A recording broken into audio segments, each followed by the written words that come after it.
ఢిల్లీ మాజీ సీఎం కేజ్రీవాల్ ఒక సంచలనాత్మక పందాకి తెరదీశారు. రాజకీయాల్లో కాదు, కోర్టు ప్రొసీడింగ్స్ మీద నిరసన చెప్పే ధోరణిలో. విషయం ఏంటో తెలుసా? ఢిల్లీ లిక్కర్ స్కామ్ అని 3-4 ఏళ్లుగా హడావిడి జరగడం చూసాం కదా. తీరా చూడబోతే గత ఫిబ్రవరి ఆఖరిలో అసలు కేజ్రీవాల్ తో పాటు మనీష్ సిసోడియా అని ఇంకొంతమందిని నిర్దోషులుగా ప్రకటిస్తూ కోర్టు తీర్పు ఇవ్వడం చూసాం కదా. ఆ తీర్పుని సవాల్ చేస్తూ సిబిఐ మళ్ళీ అప్పీల్కి వెళ్ళింది. అప్పీల్కి వెళ్తే ఆ కేసులో తన వాదనని తానే వినిపించుకునేందుకు కేజ్రీవాల్ రంగంలోకి దిగారు. ఇదే rarest of the rare scenarios లో ఒకటి అని అనుకుంటే, ఇక ఆయన ఆర్గ్యూ చేసిన తీరు, లేవనెత్తిన అంశాలు ఇంకా సంచలనాత్మకంగా ఉన్నాయి. కేసుని విచారిస్తున్న మహిళా జడ్జి స్వర్ణకంఠ శర్మని ఈ కేసు నుంచి రిక్యూజల్ చేయాలి, అంటే తప్పించాలి అని కోరడమే కాదు, ఒక 10 కారణాలను కూడా కేజ్రీవాల్ లిస్ట్ అవుట్ చేశారు. అసలు సిబిఐ తన అక్విటల్ ని సవాల్ చేస్తూ పిటిషన్ ఫైల్ చేయగానే జడ్జి ఏకంగా సిబిఐకి అనుకూలంగా మాట్లాడారని, ఆమె లేవనెత్తిన అంశాలు చూస్తా ఉంటే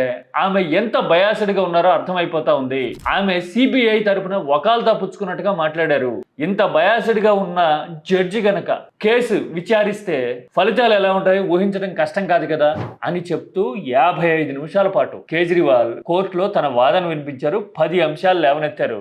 సమాధానం చెప్పగలరా మీరు అంటూ జడ్జిని నిలదీసినంత పనిచేశారు. పైగా గత 5 కేసుల్లోట ఆ జడ్జి సిబిఐకి అనుకూలంగా తీర్పులు ఇచ్చారట. మెరిట్స్ అండ్ డిమెరిట్స్ తో సంబంధం లేకుండా ఇలాంటి ట్రాక్ రికార్డు ఉన్న జడ్జి తన కేసుని విచారించడం మీద కేజ్రీవాల్ లేవనెత్తిన అంశాలు ఇప్పుడు రాజకీయ వర్గాల్లోనే కాదు, జ్యుడిషియరీలో కూడా ఇంపార్షియల్ గా ఉన్న వాళ్ళలో చర్చకు కారణమవుతా ఉంది. మీరు ఫాలో అయ్యారు ఈ డెవలప్మెంట్?